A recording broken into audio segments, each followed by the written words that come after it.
What's going on, everybody? I am Double D, and welcome to the Double D Podcast. Always your host, Daniel DeForest, and here we are for the Darlington post-review. So, Darlington happened, a Southern 500 Sunday night. Pretty interesting race. Chase Briscoe dominated it. So, I have a new guest on today to talk about how Darlington went and what Gateway, the race I'm going to be going to, is going to be like next week. And for the first time on episode 12, I have the Daustin Harvey on the Double D Podcast. Welcome, Daustin. I'd like to introduce yourself to the audience. Yeah, absolutely. Thanks for having me, Daniel. I'm Daustin Harvey. I've been into NASCAR since about 2002, maybe a little bit earlier than that, maybe mid-2001.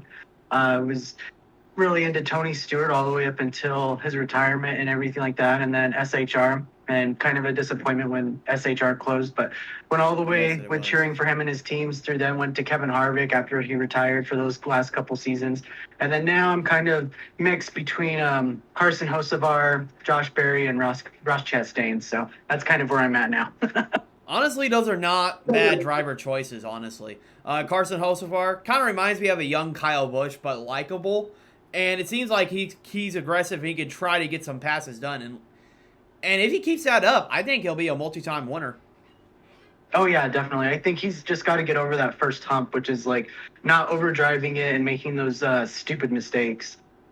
Yeah. And yeah, I was disappointed talking about SHR. Yeah, I was disappointed when they closed. I was kind of a Tony Stewart fan. I joined right after he won the championship in 2011. By the way, guys, if you want to review that season, one of the best NASCAR seasons in history. Won by 1 point. And it wasn't even by the playoffs we have today. It was an actual good point system. But Tony Stewart beat out Carl Edwards by 1 point. You got to go see that. So, interesting. The timing, of course, whenever you got into NASCAR as well, 2002, 2001. That was actually right after Dale Sr. died, which I find interesting. Yeah, I didn't see that part. I mean, obviously, I rewatched it afterwards and stuff. But, yeah, when I was a kid then, so my family was into it. So when that was just happened to be the time frame that they started getting me into it, and I started watching it week by week and everything. So yeah, the orange Home Depot and Tony, his personality really stuck out to me, and I stuck with it. Yeah, I like it. He's got that don't give a crap attitude. Yeah, I need an outspoken driver. I can't deal with the ones that just like, oh, thank you, blah blah blah, and then they go to the garage and that's it. Like he's always said his mind, which has been great to me.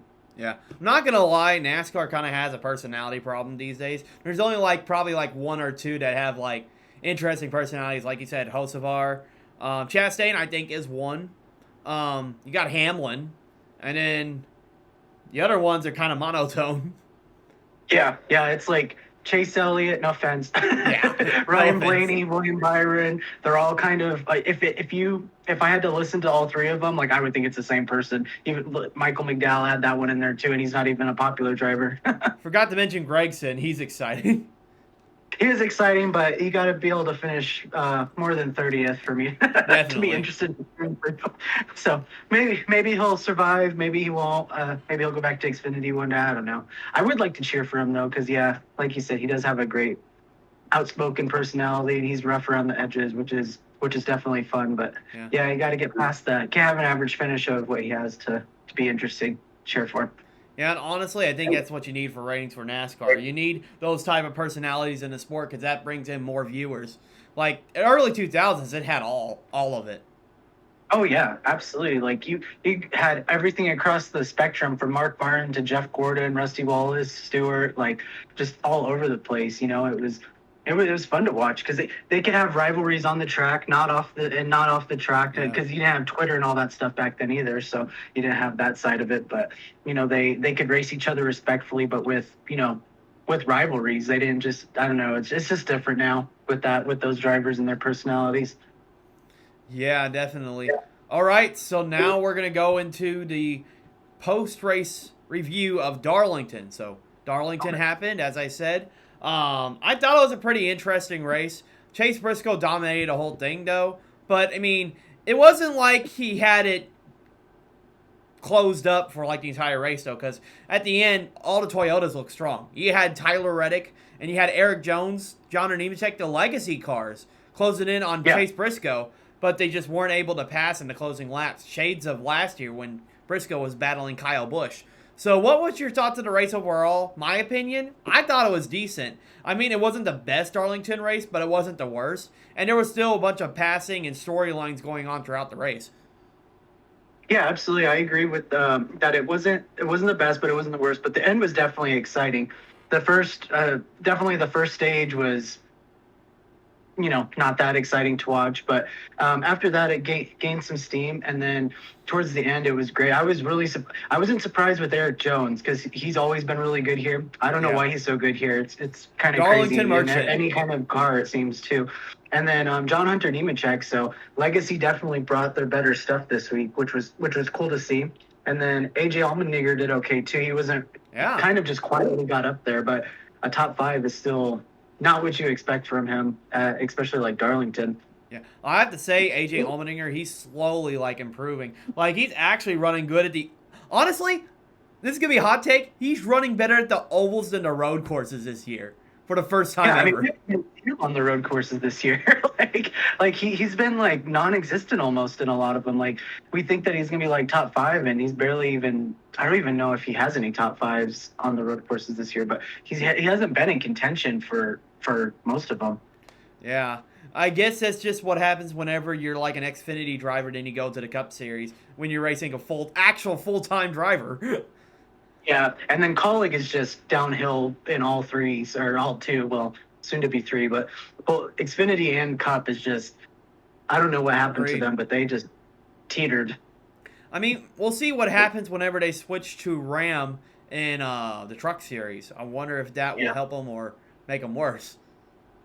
Yeah, so maybe it's a long-term investment that they maybe that could be the secret thing we didn't know about, is that the other manufacturers knew that this was coming, so they pulled their support or something. So maybe they're not getting as all the information and that kind of stuff, and no one can really tell us that, So that could be just a conspiracy, but it could be something that's impacted, how good they're doing too. But they've been sliding for a while, so. Yeah, I don't know how much I agree with that exactly. Shocked about Allmendinger's performance. I mean, I'm happy to see the legacy cars doing well, like Jimmy Johnson's team that he co-owns with Richard Petty. It's always good to see them up front. Yeah, same. I always loved seeing anytime Eric Jones, the 43, the 21, or even the 3. Even though I'm not a fan of Austin Dillon, anytime that those legacy numbers can do good and win races and stuff, I really enjoy it. Yeah. Well, speaking of playoff drivers, on the first lap of Darlington, Josh Berry went for a spin and took himself out of the race, and he ended up finishing, I think, close to last or around even last place, I believe. Yeah. Spinning out on the first lap. It collected Reddick, but Reddick was able to continue, fortunately, but it was a shame for Josh Berry. He just had to have a decent finish at Darlington, but now he's going to really have to perform at these 2 short tracks coming up, which he's good at. Yeah, but it sucks, though, because he started 3rd. So, the weekend started super promising. He could have just not. I don't know exactly what happened. It looked like he got loose, but also, it looked, from what it sounds like, the car was set up a little bit too loose for him. So maybe the whole team just, pushed a little bit too hard, and that's what happened. So it's kind of hard to say there. But, yeah, if he would have just chilled out and been able to get a decent finish and not at least finish last, he'd still be he'd probably be still close to eliminated, but he wouldn't be at the bottom of the playoffs now, exactly so many points behind. Yeah, it's just it seems like I was talking about this on the watch party last week. It seems like whenever the playoffs arrive, more of the playoff teams make more mistakes than they do in their regular season. I mean, just on pit road, so many of them made mistakes. All of Joe Gibbs almost. It was Hamlin, Bell both had problems. Blaney had problems. Alex Bowman had problems. Chase Elliott had problems. Yes, Bubba had problems too. And somehow Bubba Wallace, I think, was able to still be in the top 10, I believe, because he was running good up there. Yeah, his wasn't that bad, but I don't remember which one had the gun just wasn't attached to the Alex hose. Bowman. But it's like, how does that even happen? Like, you're supposed to have Yeah. backups and backups in those backups. I think that's an interesting take to take from Darlington last week. None of the Hendrick drivers were existent in that race. No, I think what I saw was that they weren't even in the top 15. Chase Elliott was Yeah. 17th. Yeah, and that's the highest one. Yeah, I mean, Kyle Larson was running in the top 10 for a little bit, but he did not have a car that could contend for the win at all. Yeah.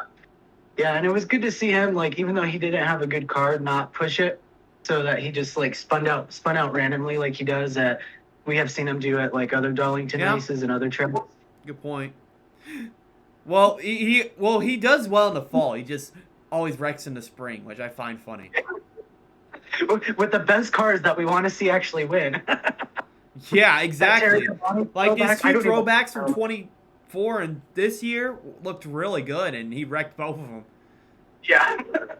Yeah, I was honestly cheering for him when he had that Terry Labonte throwback, because I remember watching that race and cheering for Terry Labonte because he was kind of, on his way out. He was retiring soon and stuff, and that was his last win. So it was fun to see him win. But that car is so fun. The Kellogg's car, that was such a fun car to watch. Well, I will say, who knows? Maybe Kyle Larson was strolling back to Bristol 1997. Yeah. But, yeah, just Hendrick car struggling. I mean, SVG struggled. I mean, I wasn't surprised that SVG would not be doing good at Darlington. I expect him to perform at maybe Gateway or Bristol because he's better at the short tracks. But it was impressive that he's able to stay 3 points above the cutoff line after all that chaos. Yeah, I mean, I was honestly expecting him to spin out a wreck or something. so I mean, he didn't finish below the 30s. Yeah, 32nd. Yeah, he got 32nd. Yeah. So it's not that much of a surprise, but I don't see him getting past 20th at either one of those tracks. Like he'll definitely be a first round drop, which is no one's it's not going to be much of a surprise. Yeah. Well, like I said about the playoffs, you never know because chaos happens. Yeah, and I mean Gateway's had chaos for sure, and then Bristol can always surprise us. So.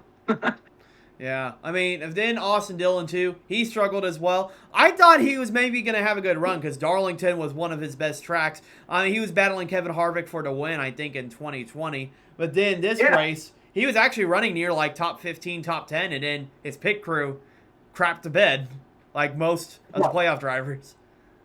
Yeah, I was expecting him to do a little bit better, too. Especially he started in the top 10, so it was kind of surprising how far it just dropped. But then it's not surprising because it's Austin Dillon and Childress. So yeah, I mean, if it wasn't for that Richmond win, this season would be abysmal. Yeah, and I think it would be Buescher or Priest that would be in if Austin Dillon didn't win, wouldn't it? Yeah, I think it would have been probably Ryan Priest, I think, or Buescher. Yeah, I don't know how the regular season standings ended, but yeah, he definitely knocked one of them out. Yeah, because of that, all the Roush cars did not make it this year, and I thought that was disappointing because I thought they were a better team than some of the teams on the field. I mean, do you think they're going to go winless this year after what they had 4 wins last year, right? 3 with. I think they will go winless. I think they will because they run good, but they just cannot find ways to win. And when they do try to find a way to win, something always goes wrong. Yeah, I was cheering for Keselowski because I never used to like Keselowski and Busch. They're not like my favorite drivers, but I like the veterans now, especially since these cars don't seem to be a good fit for them. They seem to be struggling with it, which is kind of sad that it's just the car that's the issue. And Keselowski has a whole new team, so that's also another impact. But Busch, he could be doing better, but it's nice to see when they're contending for wins. Yeah. It's just going to be interesting to see what happens in Gateway. Will some of the drivers be able to bounce back? And speaking of bouncing back, Tyler Reddick, finishing second in the race and gaining a lot of stage points. He was below the cutoff line going into this race, and now he's 35 points above it. What a swing for him. Yeah, and it almost wouldn't have been. If he didn't have that save was amazing. Yeah. I mean, Tyler Reddick's definitely a wheel, man. Okay, so... yeah, talking about that, so now I think we can go... well, first, I'd like to talk about how did you think the Darlington racing was. Like, I mean, we did talk about like how like the race was overall, but like the racing, like the problem I had whenever like the closing laps of the race, I was hoping that there would be like more passing. Instead, the dirty air of the Gen 7 cars, just you weren't able to pass, getting close to them. Yeah, no, it's so I think that the race itself, the racing was decent, but yeah, it's track position shouldn't be so much like you should be able to pick up some spots even after the restart and stuff. It shouldn't be just a restart base. Like you have to dive bomb into turn one to pick up 4 spots because that's the only 4 spots you're going to get because of the dirty air. Yeah. I think the last like little run, those last 10 laps where all 4 of them were together. I think if it wasn't these cars, like they definitely would have gone side by side or passed back and forth for position, but none of them switched. It ended up exactly all the same, and part of that sounds like it was from the air too, because it sounded like Chase Briscoe's crew chief told him to like back off to a certain second lead, so that way he would be in Tyler Reddick's air, so he couldn't come as fast or he couldn't do what he needed to do. And the air shouldn't be that much of a thing, I feel like. Yeah, I agree. I mean, if you watch some Xfinity races compared to like the Cup races, you can tell like the racing's completely different. And Xfinity is pretty much using like the Gen 6 still. Yeah. Yeah, and the Xfinity, like they can still do a lot of passing, and the air doesn't impact it as much as these cars. These cars, it's really, I think we're long enough in to know that's a huge issue now. Yeah, I wonder if NASCAR will like look into like some type of changes. They've been talking about maybe they'd make some changes to the playoffs, but I mean, NASCAR says many of things and haven't done much, so I'm just gonna wait about that. Yeah, and, I mean, from their side, like it probably takes so much time to get all of that approved by like the TV and all of that stuff that they can't give us any promises because they don't even know the time frame. They can just go as fast as they can go, So as much as I don't want to stand up for NASCAR in that sense, like it is also a reality of what's probably behind the scenes that we don't get to see. Yeah, so that means Chase Briscoe's the only one locked in, having a dominant performance at Darlington. Now we head on over to Gateway. Mile, I think it's like a 1.25 mile track. I should know this because this is my home track, but it's a 1.25 miles, I believe. It's interesting type of track. It's more of, honestly, I think it's more of like, I expressed it as like a bigger Martinsville. Like, because you're having to brake hard into the turns, but there's a lot more throttle and there's like bigger straightaways that you're able to make moves. And there's a lot of shifting going on as well with these Gen 7 cars, which that's actually why I said I think SVG has a chance because he'd be better at shifting. Shifting. Anyway.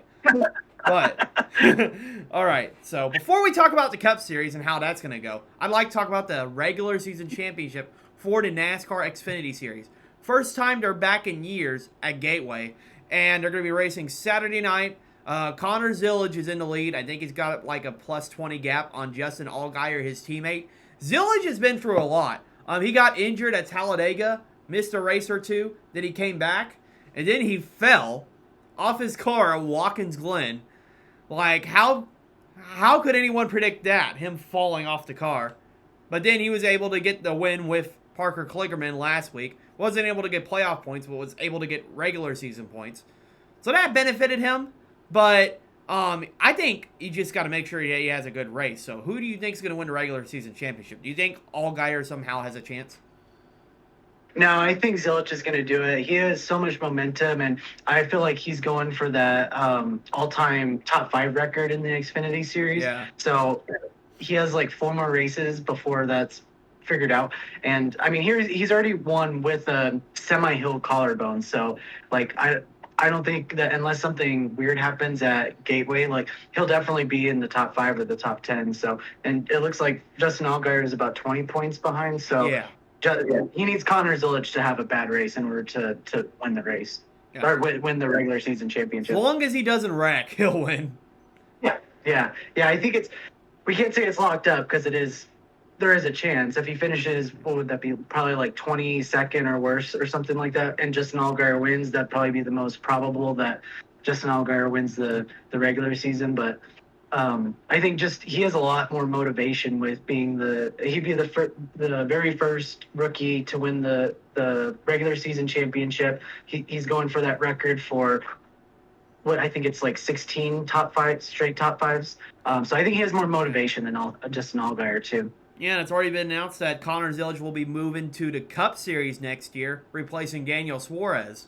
So I wonder if he'll take that talent he had in Xfinity and put it to the Cup Series.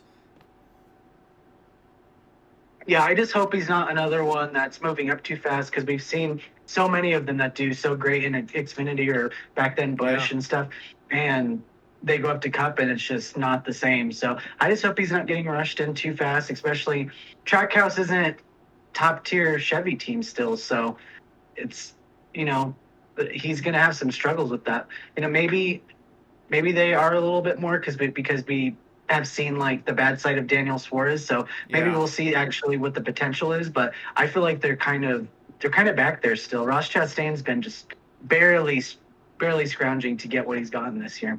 Yeah. I mean, Chastain's a fighter. That's what I like about him. Like, he always tries to grind to get his finishes, especially with that wall ride a few years ago.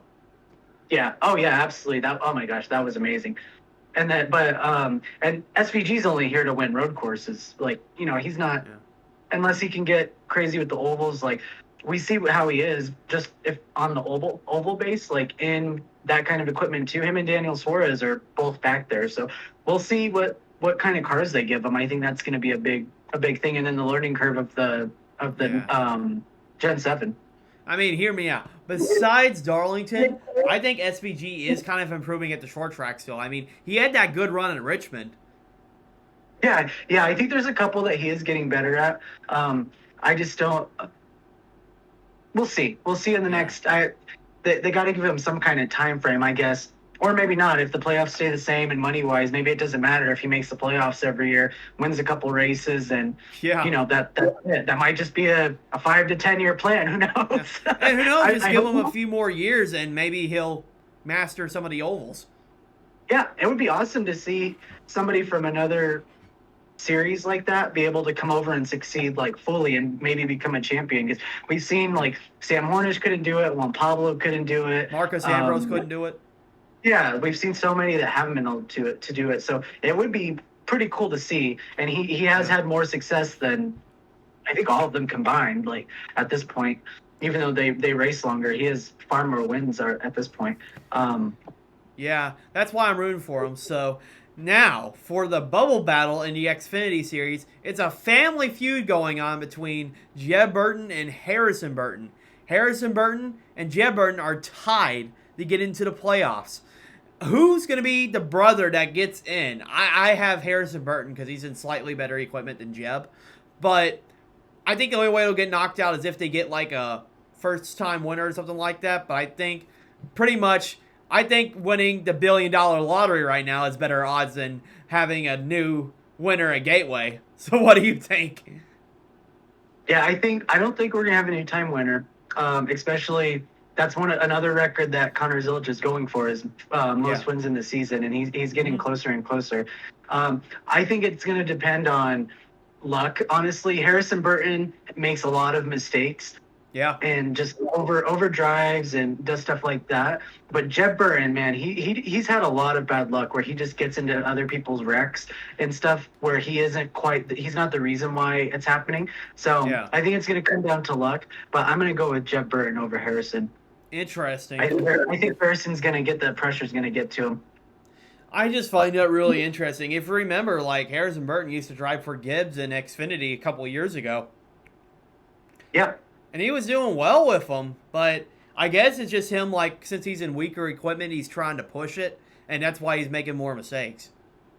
Yeah, which is kind of why it's annoying sometimes when, like, Gibbs, and then they hire, like, Brandon Jones. He has one win, but he brings sponsorship.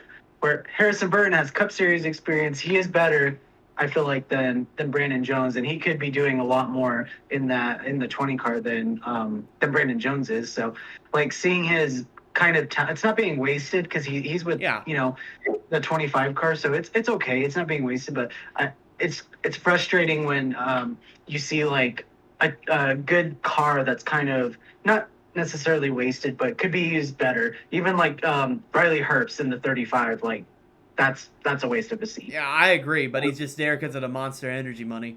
Yeah, it's just the money, which sucks. Yeah, I mean, you got guys like Brett Moffitt, Matt DiBenedetto, and like others like that are really talented, but just don't have the sponsoring behind them. Chandler Smith, but Chandler Yep. Smith finally did get a ride this year, but it's just Yeah. how that's all going on.